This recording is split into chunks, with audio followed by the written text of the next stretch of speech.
என்ன நடக்குதுன்னே தெரியல கைஸ். சினிமா சீரியல் என்னங்க கைஸ் ட்ராமா, இப்போ ரியல் லைஃப்பில் பொலிட்டிக்கல் ட்ராமா நடந்துகிட்ருக்கு பார்த்தீங்களா. பரபரப்பு பஞ்சமில்லாமல் போயிட்டுருக்கு.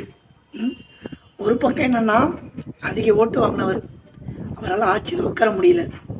ஆளுநர் சட்டப்படி கூப்பிட்டு ஆட்சி அமைக்க வச்சு குறிப்பிட்ட கால அவகாசம் கொடுத்து பெரும்பான்மை நிரூபிக்க வைக்கணும் சட்டசபையில்.